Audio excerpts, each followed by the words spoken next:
Sir పెద్దపల్లిలో civil disputes ఎక్కువ, land disputes ఎక్కువ ఉండేది. మీరు పనిచేసిన టైంలో ఒక ఇన్స్‌పెక్టర్ కూడా వార్నింగ్ ఇచ్చారని వచ్చింది.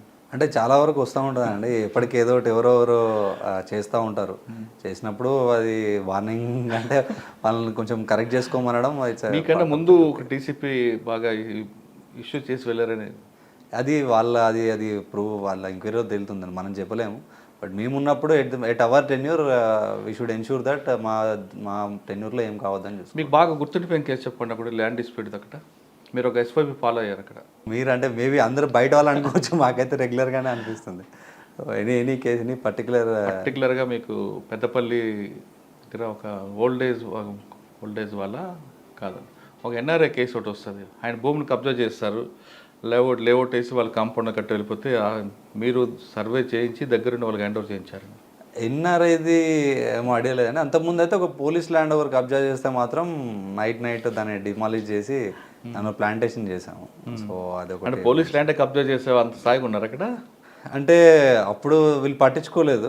సో అట్లా అయినప్పుడు మేము ట్రైనింగ్లో ఉన్నప్పుడు జరిగింది యాక్చువల్లీ. సో అక్కడ అంతా తీసి నైట్ ఎన్ఆర్ఐ మీకు గుర్తులేకపోతే చంద్రశేఖర్ రెడ్డి గారే మీకు రిఫర్ చేశారు కేసు. కావచ్చు అండి. అయితే చేయొచ్చు. I may not be. Okay, తర్వాత అండి పెద్దపల్లి తర్వాత నేను హైదరాబాద్ డీసీపీ సౌత్ ఈస్ట్ జోన్కి వెళ్ళాను. సో అక్కడ అది ఫస్ట్ జోన్ అంటే కొత్తగా క్రియేట్ చేశారు హైదరాబాద్లో. దానికి ఫస్ట్ డీసీపీగా వెళ్ళాను. అక్కడ ఒక 8 months పనిచేశాను. అక్కడ మీకు లాంగ్వేజ్ ప్రాబ్లం అటు ఏం రాలేదా? అంటే కొద్దిగా మనకి సెకండ్ లాంగ్వేజ్ హిందీ ఉంటుంది కాబట్టి. సో హైదరాబాద్ హిందీ వేరే ఉంటుంది కదా, నేను పోయి వస్తా అంటూ. సో అదొక అంటే ఎప్పుడు కానీ అదొక మంచి ఎక్స్పీరియన్స్ అండి. స్టార్టింగ్లో కొద్దిగా ఇబ్బంది అయినా కూడా జనాలు మంచిగా నేర్పిస్తారండి మనకి పబ్లిక్. సో దాంతోపాటు లాంగ్వేజ్ అర్థమైపోయింది, confidence. Especially CV Anand sir అప్పుడు ఉండేది. సో అప్పుడు సార్ ఏం చేసేదంటే ఖచ్చితంగా మీరు హిందీలోనే చెప్పాలి డిఎస్ఆర్, మరి డైలీ డిఎస్ఆర్ ఉంటుంది. మమ్మల్ని ఏమో హిందీలో చెప్పమనేవాడు. ఎవరైతే మా బ్యాచ్మేట్ సౌత్ వెస్ట్ జోన్ ఉండేది తనని తెలుగులో చెప్పాను, ఆయన మరాఠీ. సో ఆయనకి తెలుగు రావాలని తెలుగులో చెప్పాను, నాకు హిందీ రావాలని హిందీలో చెప్పమనేవాడు. సో కష్టపడి అంటే ఇట్లా ఫోర్స్ చేసి మరీ నేర్పించాడు. అంటే డిఎస్ఆర్లో మీరు కేవలం సెక్షన్లు చెప్తారా, కేస్ డీటెయిల్స్ కూడా చెప్తాం. కేస్ డీటెయిల్స్ ఏం జరిగింది అనేది కూడా హిందీలో చెప్పి. లేదంటే సార్ 423 చెప్తారు అంటే ఎలా జరిగింది మర్డర్ ఏంటి అనేది కూడా. సో ప్రెస్ మీట్లు కూడా సార్ పర్సనల్గా మా ప్రెస్ మీట్లు చూసి మళ్ళీ ఫోన్ చేసి నువ్వు లోకల్ లాంగ్వేజ్లో చెప్పాలి, వాళ్ళు అప్పుడే జనాలకి మనం ఏం చేస్తున్నాం అనేది తెలుస్తుంది. సో నువ్వు ప్రిపేర్ అయ్యి నువ్వు అట్లనే చెప్పు, నువ్వు హిందీలో ఇంగ్లీష్లో తెలుగులో చెప్పొద్దు అనేది. సో ప్రిపేర్ అయ్యి కొంచెం దానివల్ల కొంచెం ఇంప్రూవ్ చేసుకున్నాం సార్. పాత బస్సులో పంచాలేంటో సివి ఆనంద్ గారు మీకు చిట్కా చెప్పారు ఏమైనా? ఎప్పుడు కానీ అంటే సివి ఆనంద్ సార్ ఏంటంటే సార్ ఫాలో ద ఎస్ఓపి అంటారు క్లియర్గా. ఎప్పుడు కానీ ప్రజలు మన్ననలు పొందాలంటే ఏం చేయాలనే విషయం చెప్పారు. శ్రీకాంత్ ఉర్దూ మాట్లాడాలి వాళ్ళతోటి. ఉర్దూ ఒకటే కదా, ఇంకోటి చెప్పుంటారే. అంటే సార్ ఎప్పటికీ అంటే every time I will guide one thing or that. సాధారణంగా పాత బస్సులో పనిచేసే సివి ఆనంద్ గారు కానీ గతంలో ఉన్న ఆఫీసర్లు అక్కడ ప్రజల మనోభావాలకు మనం గౌరవిస్తే చాలు. ఎంగిలి వాళ్ళు వచ్చింది ఎంగిలి అని కానీ ముట్టుకోకుండా ఉంటే మనం వాళ్ళు యాక్సెప్ట్ చేస్తే వాళ్ళు మనల్ని ఓన్ చేసుకుంటారని సివి ఆనంద్ గారు కానీ గతంలో ఆఫీసర్లు ఆ విధంగా చేస్తే వాళ్ళతో ఇంటరాక్ట్ ఎక్కువ అవుతుంది. ఆఫీసర్ కూడా మనవాడే అని వాళ్ళు కూడా ఓన్ చేసుకుంటారని వాళ్ళ అప్పట్లో. అవును, అది మీరు చెప్పింది 100% కరెక్ట్. ఎందుకంటే ప్రజల్లో ఆ భావం రాకుంటే వీళ్ళు వేరు అవుట్ సైడర్ లాగా ఫీల్ అవుతారు. సో అందుకే మేము most of the time we use to spend with public. ఎక్కడికైనా వెళ్ళినా, ఇప్పుడు ఇఫ్తార్ విందులైనా కూడా వెళ్ళడం కానీ, నార్మల్గా కూడా ఎవ్రీ ఫ్రైడే ప్రేయర్స్ అయినప్పుడు కూడా వాళ్ళు వచ్చేది, స్వీట్స్ పట్టుకొచ్చేది, తినడం. 1-2 ప్లేస్లకు మేము వెళ్ళి కీర్ తినడం వాళ్ళ ఇంట్లో. ఇటు గణేష్కి అప్పుడు గణేష్ మండపాల దగ్గరికి వెళ్ళడము, అన్నదానంలో పాల్గొనడం. ఎంత మనం పబ్లిక్తో ఇన్వాల్వ్ అయితే అంత బాగా చూసుకుంటారండి. మీరు సినిమాల్లో అక్కడిక్కడ చూస్తుంటారు. ఇప్పుడు వేరే దగ్గర ఉండదు స్టేట్లో, నాకు తెలియదు. కానీ ఇప్పుడు వెళ్తూ ఉంటే నేను ఆఫీస్ దిగి ఇట్లా వెళ్తూ ఉంటే రోడ్డు పక్కన అందరూ కూడా లేచి నిలబడి నమస్తే పెట్టేది. అంటే ఒక గౌరవంగా, అంటే పోలీస్ డీసీపీ గారు అని చెప్పి గౌరవం అనేది ఇస్తారండి. మీరు అంటే నేను ఎక్కడా చూడలేదు. ఇప్పుడు ఇక్కడ కూడా మేము వెళ్తూ ఉంటాము. కనీసం అంటే వాళ్ళకు అక్నాలెడ్జ్ కూడా అంటే చేయాలని కాదు, ఇన్ ద సెన్స్ వాళ్ళకి అంత ప్రేమ ఉంటుంది. అంటే వాళ్ళు ఇప్పుడు ఇక్కడికి వచ్చినాక కూడా ఫోన్ చేస్తూ ఉంటారు ఊరికే. అతనికి ఏం పని ఉండదు. అంటే కొంతమంది ఏదో పైరవికారులు కలుస్తూ ఉంటారు, కొంతమందికి అసలు పనే ఉండదు. ఏదో పూలు అమ్ముకునే అతను అది ఇది ఉంటారు, ఊరికే ఫోన్ చేసి సాబ్ కైసే సాబ్ అది అని మాట్లాడుతూ ఉంటారు. వాళ్ళు చాలా బాగా మాట్లాడతారు అండి, చాలా బాగుంటుంది అక్కడ. అంటే పాత బస్సులో ప్రజలు మన్ననలు పొందడం చాలా గ్రేట్ అంటే మీరు పొందని అంటున్నారు. నాకైతే మంచి అనిపించింది. I really enjoy. అంటే బేసిక్గా అక్కడ చేస్తే ఏంటంటే ఎక్కడైనా మాబు అంటే చిన్న చిన్న గొడవలు అవుతూ ఉంటాయి. మర్డర్స్ చిన్న చిన్నవి ఉంటాయి, rowdy sheeters, actual rowdy sheeters ఉంటారు. సో అవన్నీ కేసెస్ డీల్ చేసినప్పుడు మీరు ప్రొఫెషనల్గా చాలా స్ట్రాంగ్ అయిపోతారు. కరెక్ట్. సో అది చాలా నేర్పింది. అంటే ఒక క్రైమ్ అయినా ఎట్లా చూడాలి, ఎందుకంటే ప్యానిక్ కాకుండా. ఇప్పుడు కొన్ని డిస్ట్రిక్ట్లో చిన్నగా అయిపోయిన తర్వాత ఏమైందంటే ఛాలెంజింగ్ క్రైమ్స్ ఉండవు. అంటే యాజ్ ఏ డాక్టర్కి ఎట్లయితే ఛాలెంజింగ్ సర్జన్స్ ఎట్లా అవుతుందో we should not expect crimes to happen. But ఏదైనా వచ్చినప్పుడు నీకు మంచిగా నేర్పిస్తుంది అది ఎట్లా ఛాలెంజ్ ప్యానిక్. ఓల్డ్ సిటీలో మీరు చెప్పింది కరెక్ట్ అండి. ఎలాగంటే మీ ఐడెంటిఫై ఉంది కదా, మీ ఐడెంటిటీ ఆ మాబ్ని కంట్రోల్ చేస్తుంది. చిన్న కమ్యూనిటీ అయిందనుకోండి, రూపేష్ సాబ్ వచ్చారు, చుప్ బయట అంటే ఇంకంతే అవుట్. ఐడెంటిటీ అక్కడ ఇంపార్టెంట్. అక్కడ మీకు ఫోర్స్, ర్యాపిడ్ యాక్షన్ ఫోర్స్ ఏం అవసరం లేదండి. పబ్లిక్ ఒకసారి గణేష్ విసర్జన అప్పుడు చిన్న ఇష్యూ అయింది ఒకటి. ఆ రోజే అప్పుడు మేమున్నప్పుడు అంటే లాస్ట్ ఇయర్ అంతకుముందు, సో అప్పుడే మిలాద్ నబీ గణేష్ విసర్జన సేమ్ టైం వచ్చింది. శివానంద్ సార్ అప్పుడు పిలిచి మనం సక్సెస్ చేయాలి అని చెప్పి బ్యాక్గ్రౌండ్ ఛానల్ తోటి కమ్యూనికేషన్ పెట్టి మిలాద్ నబీని పోస్ట్పోన్ చేయించారు. చేయించిన తర్వాత గణేష్ విసర్జన జరుగుతూ ఉంది. సో మా ఏరియా సౌత్ ఈస్ట్ జోన్ కొంచెం critical area, Madannapet, Santosh Nagar, so ఇవన్నీ మా ఏరియాలో ఉంటాయి. సైదాబాద్, బార్కాస్ ఇవన్నీ మా ఏరియాలో ఉండేది. సో అప్పుడు అనేది మీ ఏరియా బాగుంటే అంత బాగుంటుంది రాదు అని అనేది. సో అప్పుడు ఒక చిన్న ఇష్యూ అయింది. నైట్ ఒకటి విగ్రహం కింద పడింది, మన వాళ్ళు తొందర తీయండి అనేసరికి. సో వాళ్ళంతా తాగి ఉన్నారు, గొడవ చేస్తున్నారు. అంతా చేసి ఈవెన్ ఒకటి రెండు చిన్న డ్యామేజ్ చేయడానికి కూడా ట్రై చేశారు ఒక వెహికల్. సో మేము అక్కడికి వెళ్ళిన తర్వాత లక్కీగా ఏంటంటే అక్కడ జనాలు అంటే కొంచెం తాగి డిసార్డర్ అంతా లాలెస్నెస్ చేస్తూ ఉంటే అక్కడ లోకల్లో కొంతమంది గణేష్ ఉత్సవ సమితి మెంబర్స్ ఉన్నారు. సో దానికి ఒక 1 వీక్ ముందు ఒక ఇష్యూ అయింది. ఆ ఇష్యూలో మనం పోలీస్ చాలా ఫాస్ట్గా రెస్పాండ్ అయ్యి ఇంపార్షియల్గా చేసి ఉండే. సో వాళ్ళకి చాలా బాగా నచ్చింది.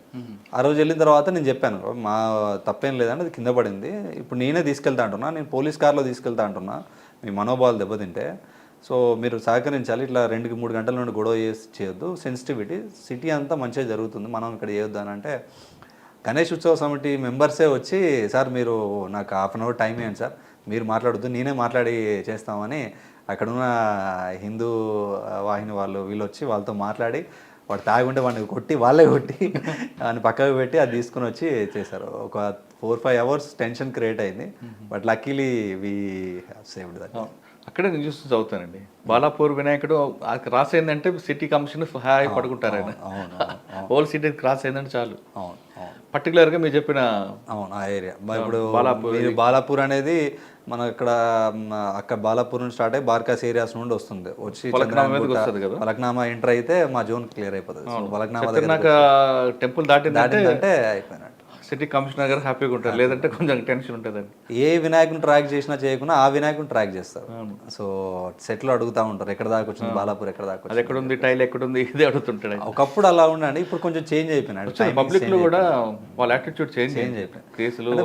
కేసులు కానివ్వండి, అంటే జనాలు కూడా ఏమిటంటే మన పోలీసులు చేసిన వర్క్ ప్లస్ పబ్లిక్ కూడా మనం ఫెడప్ అయిపోయారు. ఏంటి కమ్యూనల్ టెన్షన్స్ అయితే మనకే ఇబ్బంది అని చెప్పి చేంజ్ వచ్చిందండి. పబ్లిక్ కూడా మంచి వాళ్ళు అయ్యారు ఇప్పుడు. ఎందుకంటే మేము ఉన్నప్పుడు చిన్న చిన్న జరుగుతూ ఉండేది. 5% ఉంటారు సార్ ఎక్కడైనా సరే, ట్రబుల్ మాంగర్స్ అక్కడ కూడా ఉంటారు. కాకపోతే వాళ్ళ కూడా కొంచెం మార్పు వచ్చింది అనిపిస్తుంది. సార్ ఓల్డ్ సిటీ తర్వాత ఎలక్షన్ కమిషన్ ట్రాన్స్ఫర్ చేసింది మొన్న అసెంబ్లీ ముందు. సో ట్రాన్స్ఫర్ చేసినప్పుడు ఆ ట్రాన్స్ఫర్స్లో ఇక్కడికి రావడం జరిగింది. సంగారెడ్డి వచ్చేసరికి ఇక్కడ ఒక ఎస్పీ గారు ఉండేవారు. ఆయన ఒక వర్గానికే ప్రయారిటీ ఇచ్చేవారు, ముద్ర ఉండేది. మీకు ఆ ముద్ర వచ్చింది? అట్లేం లేదండి, అప్పుడేమేం లేదు అట్లేం. ఓకే, మీకు రాగానే మెయిన్ ఛాలెంజ్ ఏమి వచ్చింది? రాగానే అండి ఫస్ట్ ఎస్పీషిప్ మాకు, అంటే ఒక ఐపీఎస్ ఆఫీసర్ లైఫ్లో ఎస్పీషిప్ అనేది అంటే we train to become SPs. NPL కూడా ఎస్పీగా ఏం చేయాలని నేర్పుతారు, ఎక్కువ యూనిట్ ఆఫీసర్ కదా నేర్పుతారు. సో ఇక్కడికి వచ్చిన తర్వాత ఇమీడియట్గా 40 డేస్లో మాకు ఎలక్షన్స్ ఉన్నాయి. సో ఇంతకుముందు మీరు అన్నారండి, it's comparatively big district. Comparatively ఇప్పుడున్న ప్రజెంట్ సిచ్యువేషన్లో Sangareddy is little bit big district. ఇది అసెంబ్లీ కాన్స్టిట్యున్సీలు ఉండేది. సో మళ్ళీ దానిలో first district elections challenging. So ఎందుకంటే ఎక్కడ ఇష్యూస్ కాకుండా చూసుకోవాలి. ఎలక్షన్ కమిషన్ కూడా అప్పుడు పెద్ద మొత్తంలో ట్రాన్స్ఫర్ చేసింది. సో ఎలక్షన్ కమిషన్ చాలా సీరియస్గా ఉంటుంది ఎలక్షన్స్ టైంలో. సో పీస్ఫుల్గా ఎలక్షన్స్ కండక్ట్ చేయడము 5 కాన్స్టిట్యున్సీలో it was a challenge. So బాగా తిరిగి అప్పుడు కలెక్టర్ గారితో ప్లస్ మా సీనియర్స్ తోటి అందరితో చూసి సో కొంచెం తొందరగానే కొంచెం కంట్రోల్ చేసి ఎలక్షన్స్ కండక్ట్ చేసాం. That was a very. Sangareddy అనగానే ముఖ్య కమ్యూనల్ కనిపిస్తుందండి. ఆ కమ్యూనల్ ఇష్యూ రాకుండా ఎలక్షన్లా తీసుకొచ్చారు పీస్ఫుల్గా. జనరల్గా అండి ఎప్పుడు కానీ కమ్యూనల్ ఇష్యూస్ అంటే మా సీనియర్స్ చెప్పింది దాన్ని బట్టి, ఎందుకంటే మాకు చాలా తక్కువ ఎక్స్పీరియన్స్ మాది. సీనియర్స్ చెప్పింది ఏంటంటే పోలీసులు కనుక స్విఫ్ట్ రెస్పాన్స్ ఏదైనా ఇష్యూ అయినప్పుడు కనుక ఇమీడియట్ రెస్పాన్స్ ఉంటే ఖచ్చితంగా దాన్ని రిస్ట్రిక్ట్ చేయొచ్చు. ఒకవేళ అయినా కూడా నువ్వు కంట్రోల్ చేయాలంటే వితిన్ 24 అవర్స్లో నువ్వు ఇంపార్షియల్గా ఉంటే కంట్రోల్ చేయొచ్చు. మాకు ట్రైనింగ్లో చెప్పేవారు. తర్వాత చాలామంది సీనియర్స్ ఎవరైతే కమ్యూనల్ ఇష్యూస్ హ్యాండిల్ చేయాలి. సో ఇక్కడ కూడా అంతే అండి, ముందు జాగ్రత్తగా ప్రివెంటివ్ మెజర్స్గా వీ బైండెడ్ ఓవర్. అంటే తెలంగాణలోనే one of the highest bind overs happened in Sangareddy. దాదాపు 5,700 మందిని బైండ్ ఓవర్ చేశాను నేను జిల్లా వ్యాప్తంగా, ఇంక్లూడింగ్ ఆల్ పార్టీ బేరర్స్, ఎంపీటీసీలు కానివ్వండి, జెడ్పీటీసీలు కానివ్వండి, రూలింగ్ పార్టీ, ఆపోజిషన్ పార్టీ అందరినీ బైండ్ ఓవర్ చేశాను. మండల ప్రెసిడెంట్లు, డిస్ట్రిక్ట్ ప్రెసిడెంట్లు, కొంతమంది ఎమ్మెల్యేస్ని. సో బైండ్ ఓవర్ చేశాను. ఎందుకంటే మనం ఎంత ఎక్కువగా ప్రివెంటివ్ యాక్షన్స్ తీసుకుంటే ఎలక్షన్స్ అప్పుడు, ఎందుకంటే ఎలక్షన్స్ అప్పుడు మనకి అన్లిమిటెడ్ పవర్స్ ఉంటాయి. అంటే మనకి ఫోన్స్ ఇవి ఇలాంటివి ఏమి ఉండవు. And that is the time you should actually showcase policing అంటే ఏంటనే చూపించడానికి ఒక మంచి అవకాశం.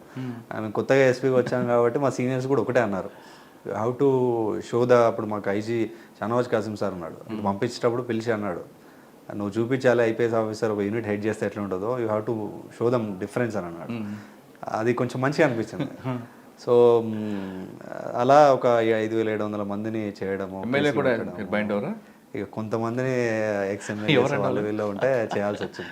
అంటే bind over is a precautionary measure, not that they have done something wrong.